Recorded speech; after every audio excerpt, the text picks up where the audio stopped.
right, ladies and gentlemen, welcome to the first official episode of the Tall Tales podcast. I'm John, Name's Levi. and we just wanted to share our love for the outdoors through an outlet that we both found fun. And podcasts sounded amazing, so it's just what everyone else was doing. So we've always wanted to be cool kids. So I think that works out pretty good for us. But the reasoning behind the name, the Tall Tales, I think is pretty funny. Everyone has their hunting stories. From the first deer to the first buck to whatever it may be. But Similar to a fishing story, where each time something new happens in the story, the deer gets bigger, the deer was farther, the weather and conditions were terrible. The gun was sighted in, and it was a miracle of God that you hit the deer in the first place.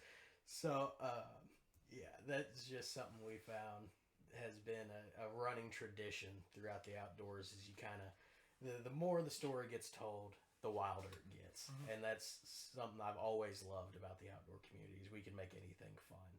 So I guess a good place to start would be first deer, just because it's kind of, the logo, and it's kind of what we're centered around. Hunting story. You'll never forget your first one. So if you would like to be the first to go. So the first hunting story that comes to mind is the first time I really went. I've been hunting since I was about 4 or 5. I really started hunting with a gun around 8 or 9. It was me and my grandpa. We were hunting over a bean field, right on the wood line, in an old box stand that, we made ourselves rather than going out and buying them real big, expensive ones. So we're sitting there. It's sun's just coming up over the hill, getting the first light in the woods. Everything's starting to come alive. Squirrels, birds, everything starts moving around. And I was really fond of cosmic brownies at the time. That was my thing. I really liked them. Couldn't go hunting without them. So I'm sitting on the left side of the stand, and I, 8 or 9 at a time, so my attention span's about like a squirrel. I'm fidgeting around trying to just, do something. So I pull out the rattling little plastic, saran wrap of these brownies, and I open it up, and I break one in half, and I put one on the window, and I'm just sitting there eating. Well, all of a sudden, I see something moving to the left, and I look over, and there's a power line that goes downhill, and there's a deer, 2 or 3 does coming across it. I start freaking out, getting one of these little numbers. I'm like, Grandpa, there's a deer out there on the left side. He's like, all right, just take your time. I was using a 44 Magnum at the time. I believe, what was it? New England Firearms brand. Really good rifle to use for just getting into hunting and whatnot. And it was about 80, 75 yards. I was sitting there shaking. I hesitated of wanting to even shoot it because, your first time hunting, and you get that deer in the crosshairs, there's always that little bit of, should I do this, should I not? But anywho, the story goes on. I shot the deer at 80 yards, and she ran no more than 15 and dropped. And I'm telling you, it was like Grandpa said, it was one of the proudest moments of his life, and I was just happier than a kid with a box of rocks at a window factory, And I wholeheartedly believe the reason we killed that deer is because I broke half that brownie inside. So, well, that would be my first hunting story that comes to mind. It's always been a good one. Little Debbie has never let me down. Nope. It's always been there. It's a staple of the hunting community as well. If only they could make a more quiet place. If only they made Christmas trees year round. Right. Okay, so I guess I'll go on with mine. So mine, I've been hunting same thing, since I was about 5. Funny enough, we're cousins. His grandpa and my dad and my uncle always had radios, talk back and forth, and so we always kept in touch with each other while we were in the stands, which is always pretty cool. But so I remember that I was 10, would have been the first time I killed one, also using a 44 that was a Ruger carbine. And I remember I have to start Slick from gun. Such a nice gun. That's one of my favorite guns you've ever owned. But I have to start at the beginning of the morning just because of the anger I felt that day. So we also hunted out of a man-built shack that my dad and uncle and all them put together way before I was born. And so we went out there that morning. I was super excited. I'd been waiting years to kill the deer. So we go out, and I would sit on the right, my dad would sit on the left. Well, that morning, a doe came out on my side, and I begged and I pleaded with my dad, let me shoot this thing. Just let me do it.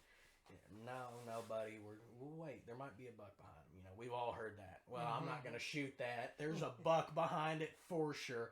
These deer took 30 minutes to walk across a 40-yard opening. There was no buck within 200 yards of these deer. I had that. So, long story short, morning wraps up. We go back up to the house, hanging out with him, my cousins, my uncles. I'm mad as can be with my father because I'm like, those are the only 2 deer we see today. And you won't let me pull the trigger. Well, I think my dad kind of figured out I was mad. So we went out that afternoon. Well, I'll be damned if those 2 exact same does, and I know it was because of the size of them, walked out on the opposite side on my dad's side. So he's like, hey, get up here. He sets the gun up in the window, and he's like, don't shoot the little one. Whatever you do, do not shoot the little one. Neither one of them were huge, but one was bigger than the other. So I said, okay, and this is about 45-yard shot probably. It walks out, and it finally stops broadside. My dad's like, if you got her, shoot her. Well, I'm hunting on a power line as well, so I shoot her. She runs down the one hill, comes back up the other, and falls, and expires right there. Well, most people think that'd be the end of the story. Well, here's the best part. The little one comes back out, walks up the hill. It's sitting there meandering around. Whatever, it's messing with my dead deer. Well, I took that personally. I did not like that my deer was being touched by something besides me. So I begged my father for 10 minutes. Every 30 seconds, this poor man had to listen to, Dad, no, buddy, no, Dad, no, you're not shooting it. Well, the 10-minute mark hits, and he goes, put it out of its misery. So I put my crosshairs on it, squeeze off around, it drops, and there's a picture somewhere out in the world of these 2 deer. I shot the second one at 120 yards. Their heads were this far apart, and that was good. But then the anger came back. You would think after killing 2 deer, I would be fine. Well, I was until the big one, the third one, and her baby walked out, and I'm like, Dad, I can fill up this whole garage by myself. Just let me do it. And at that point, you'd killed a deer. I think our other cousin had killed a deer. Uncle had killed one. He's like, we do not have room. We're going to end up breaking the roof of the garage if we put another one. And I always think about, too, with that, is when we were younger, we weren't skinning them. No. We weren't even We didn't do a thing to it. We carried the leg outside. One of us held it because we were little. The other would wash it off. We walked it back in. Put them on the ground and they got them. I never understood that till I got older, started cleaning my own deer. 1 or 2 years, all I really need. It's all the work I want to really put into it. I never realized, how hard that is until you actually do it yourself. And I give all credit to Mark and my grandpa that taught us all the times we sat there and watched them cut up deer and whatnot, Yeah. Played it, factored in. Well, what's great now, too, is because Indiana has changed its regulation. You no longer can kill 9 deer in a season. Right. So now you can only kill 2 does and a buck, or you can have 3 does. Yeah, and you can buy an extra archery tag now. I don't know if you knew that. I did not know that. Yes, you can. There you go. As far as the regulation reads, could be wrong, but 99% sure. Look that up. I always look up the rules in your county and your state. Dude, the regulations are so messed up anyway. It's a shit show to try to figure out what's legal and what's not. Like, they don't even have all the legal calibers on the website. So then you sit there and you have to go. The biggest debate is if a 270 is legal, and I've had that question so many times. It's on the list now. It wasn't legal 5 years ago whenever they first brought in high powers. And then the year after or 2 years after, they redone it to where they let a lot more calibers in. But what I was thinking was a 28 Nosler. I've seen a lot of people talking about those, and I'd really like to have one, but I didn't know whether it was legal. So you have to go in and look at the case length, and you got to make sure, like, 28 sounds bigger than a 243, but then you go and look at like a 270 and it's like a 26 something caliber, and you're like, what the hell? I'll be honest with you, the first time and I don't know if you really consider this high-powered rifle, but the first time I ever high-powered rifle hunted was this year with 243. And honestly, well, yeah, I did have that 7.8. I don't know if you'd consider that under the regulations, it's high-powered. It's not, but the 243 is probably the biggest one I've hunted with so far. I like my 44, man. I mean, it's a pistol round, and it may not shoot. I'll put it up against any high-powered rifle. The only thing high-powered rifle will have on mine is the distance, 100%. 44, most of y'all know, I mean, the first shot I've pulled on one was like 115, and that's like 120. That's more than I like to shoot at that range with that gun, anyways. But with the 243, I do like it because there are some fields that I hunt that are more than like you got 400, 500 yards straight across. So like at 243, being able to go out there and poke out 200 yards is awesome. I like that, you know. But with the 243, it doesn't give the exit hole I like and doesn't make them bleed as much, you know. On mine. Anyways, I have a what is it? A Savage. I have to look it up again. Is it the Axis too? Mm-hmm, yeah. Which is a solid. It's a solid gun, but I really want to get a 270 and then use my 243 as a coyote rig. That would be fun. Mm-hmm. Well, see, you kind of grew up different too, because you really weren't big on the muzzleloader side, were you? You just used that 44 for the most part. Mm-hmm. Muzzleloader. We didn't. I didn't start muzzleloader hunting until I was about 15 or 16. Yeah. You know, so whenever I got older and could handle it, you know, because I remember the first deer I killed with a muzzleloader was 150 grain, and I was 11, probably 105 pounds soaking wet, sitting in a computer chair, and we shoot this deer. You go rolling at 100 yards. Oh, the gun almost fell out of the stand. It was hanging out halfway. My grandpa grabbed it last second. I'm still spinning around this computer chair, traumatized at 11 years old, saying I wouldn't touch a muzzleloader ever again until I got to about 15 or 16, and I grew up. Well, see, so for you all too, though, I think in your part of the power line you were on, you didn't have as far shots as we did. So really a 44 is all you need. You get a slug gun hunted that area, you know. But yeah. Well, see, last year so I went from about the age of 12 onward until high-powered became legal. I was hunting with muzzleloader, 150 grain over a 250 grain bullet. And until 2 years ago, so that has been I love my muzzleloader. 5 years ago, probably. No, longer than that, because I'm 22, so that would have been like probably 7-8 years ago. I ended up shooting a doe with a muzzleloader, and the cat's me out, at 218 yards with a muzzleloader. That was my longest shot until 2 years ago. I finally broke it with a 287-yard shot, and I broke it again this year with a 311-yard shot, which was pretty cool for me. I've never done that. So I've always loved long-range shooting, but the muzzleloaders, man, I loved them. I mean, I was afraid of recoil for a whole different reason. See, with me, I'll hunt stands a lot, but I like to stalk and prey. You know, just walk around the woods, tracks you see leaves messed up, or, you know, like this time of year, I wish Indiana's deer season went on longer to January, February, where we got 3 or 4 inches of snow on the ground right now, and deer are just everywhere, you know. But that's the thing too. I think with our bow season, it's too late. You know, Kentucky starts almost a whole month earlier before, and you get them big bucks down there that got velvet. Yeah, it's in Indiana, beautiful. it's I would like love that. the time that our bow season comes in, which is October 18th or October 1st. Yes. And most of the time, their velvet's already off, or majority of it is off. Well, that's like Indiana's just weird, man. Because I didn't know until this year, our opening day of a rifle depends on Memorial Day, where it falls. So our opening day is the first Saturday after Memorial Day. So even if Memorial Day's on a Saturday, you have to wait a whole nother week. So I don't understand why it's not just a fixed date. Right. Like, I don't know if they just don't want it to fall on the holiday or what. So like this year was on a Saturday. So next year it'll be on a Sunday. We won't have another early one until I think another 6-7 years. So, I mean, that's just, it puts us a week behind everyone, and we're already late for everything anyways. You almost never get to gun hunt the rut. Yeah. Yeah, which is, I understand a lot of bow hunters love that, just because they have a better opportunity at the big ones, and, you know, it is what it is. I love bow hunting just as much as the next guy. So this was the first year that I got into compound bow hunting. I always had a crossbow, and I like it.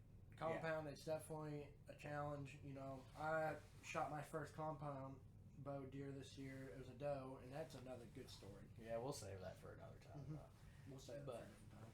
yeah, I mean, it's just it seems like Indiana just really needs to sit back and actually have hunters look at everything instead of someone in government or the DNR. Right. That's like, oh, hey, this is right. I mean, I wonder if they're doing it because when we got that, what was it, a chronic waste disease? Yeah, we got CWD and blue tongue really bad. This is their way of trying to build back the deer population, but I don't. I mean, yeah, it did hit hard where we hunt at, but it's just. My whole thing is either way, if you want to help, they keep saying doe numbers down. Mm-hmm. When I drive home every day, I'm seeing 15 to 20 does in a field. I'm seeing less bucks. Yeah, you than might anything. see, and you might see two. Yeah, you might just see two, mean, three. Not ridiculous. even that much. You might see one buck out there in a field of 15 does. Right. I don't. Besides the one I shot, I think I saw 2 bucks this year, all season, and I hunted from October to January. That was it. I shot my 8-point that I shot, and then I saw we had a big-bodied spike that I'm just waiting to see what he turns into because he's probably over a 200-pound deer as a spike. It is ridiculous. But those are the only 2 bucks I can remember seeing. No, that's a lot. I did see a big 10-point during bow season. But, I mean, that's it, really. I haven't seen bucks in the property years. that we hunt, we've got about it's me and my cousin are the only ones that really hunt it, and we got 3 or 4 good bucks this year that we've seen.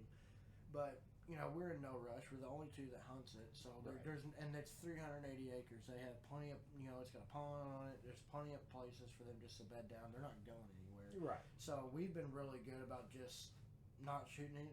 Doing some deer management. I think 2 years ago we took we took a small buck or 2 out, me and him, just deer that had junk racks and whatnot. We don't want them breeding into the genes and whatnot, and we really only try to kill the bigger does, because we want the small ones to get older, just that younger generation of deer getting in there, and just taking out the older ones that you don't see with a fawn. She's probably done, reproducing and whatnot. That's really what we go for and trying to manage our deer. It's just, Yeah. I got to do some culling next year, honestly. I've been putting it off, but every deer I had on trail camera this year over at my in-laws' property, the left side is always messed up beyond all belief. I mean, there's one over there now. He has a beautiful 2-year-old right side, 4 points, and then it's a straight-up spike. Elliot. Yeah. So, let's see. We have another one. His horn just comes straight out on the left side. We had one I can't even remember what we named him, Lefty, because he had his right side, once again, beautiful mainframe 10. Left side, just junk points everywhere, which is cool. I love that. But it's weird that every single buck over there outside of 2 of them that I have on trail camera all have a messed up left side. I thought at first, whenever I first started having trail cameras, that it was like just, that one got hit by a car. Right. 8, 9, 10 bucks later, you're like, okay, these all ain't getting hit by cars. There's something going on here. Absolutely. There's some kind of gene pool here that needs to just go away. But yeah, I think that's a big thing for me this year is I'm going to focus a lot on land management. Cut everything down, create better bedding areas, create water holes. Yep, food plots too. Food plots. I mean, where I hunt, I got corns and bean fields, but when you got 380 acres and there's only just that little bit of farmland, the majority of the rest of it is just all woods, and there's plenty for stuff in the but I want to go and dig out an area and put some clover in there or something like that. Just something, nothing crazy, just a small little patch, that they can go and eat at and have their water source right there next to them. Well, so see, that's another point. You're hunting 380 acres. Most of the time... which in all reality, I think you only need 10 acres to hunt. That's what I'm... 380 acres to me to hunt on, that's a blessing, Yes. I'm on 5 acres, I believe, is my main hunting spot. That's woods that I can actually hunt, and there's some field. But, at the same time, I like that it's almost more challenging because I'm surrounded by...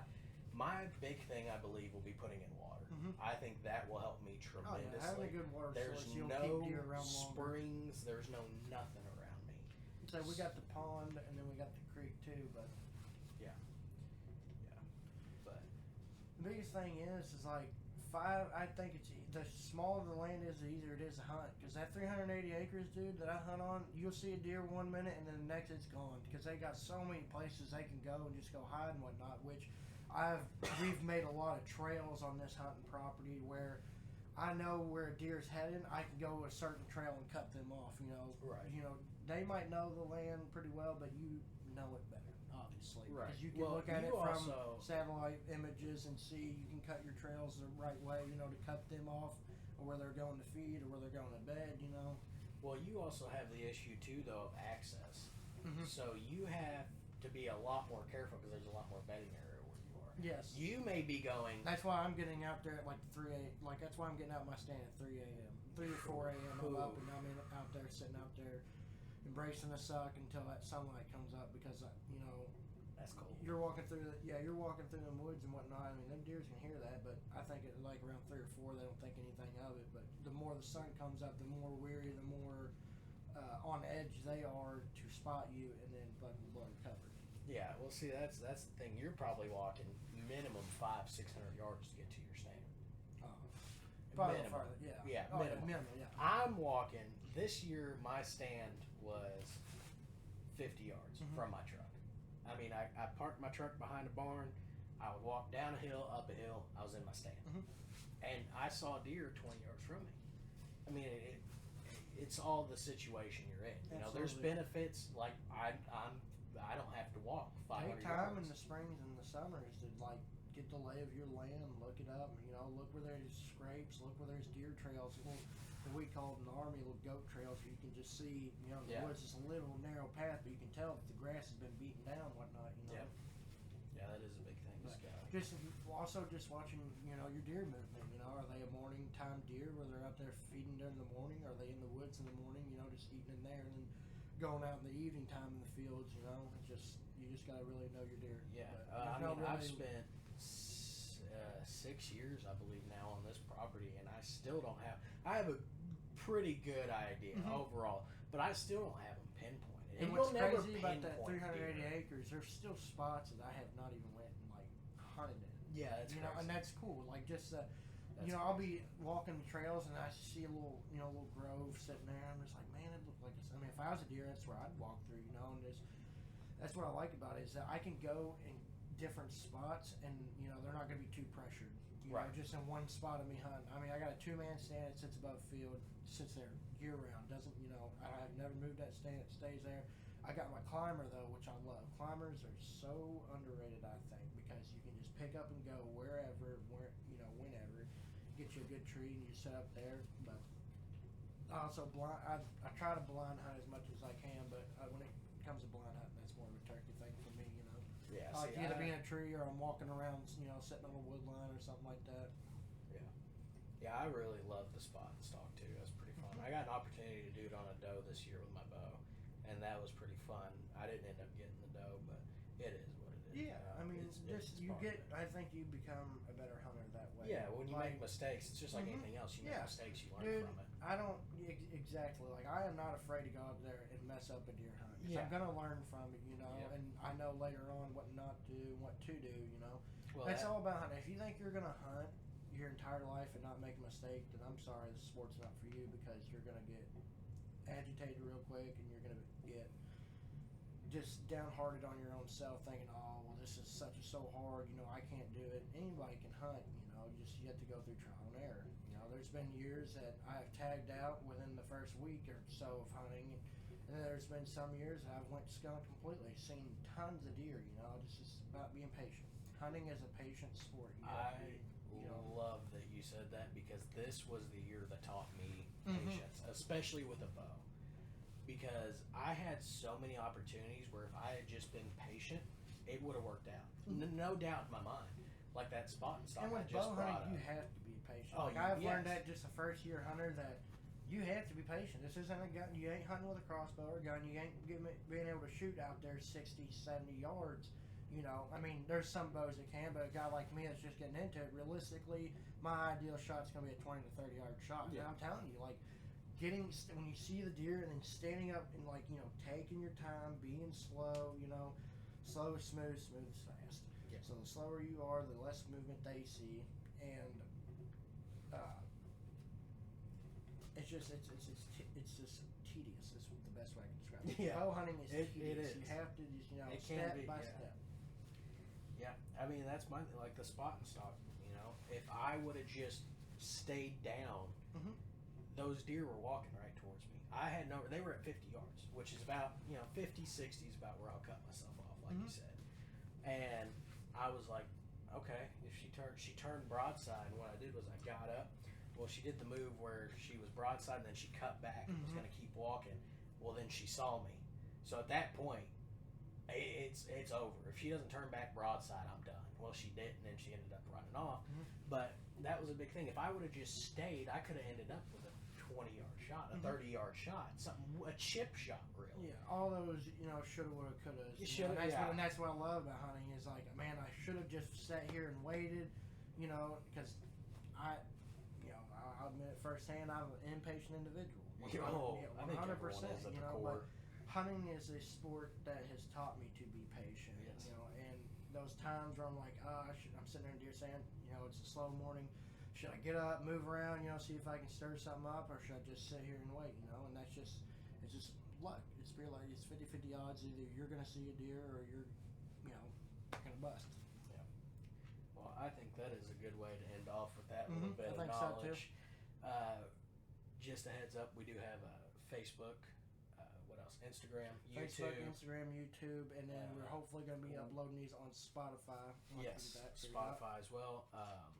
We are getting ready to go out on what'll probably be one of our last squirrel hunts of the year. It'll be my first one. I always like to go after deer season.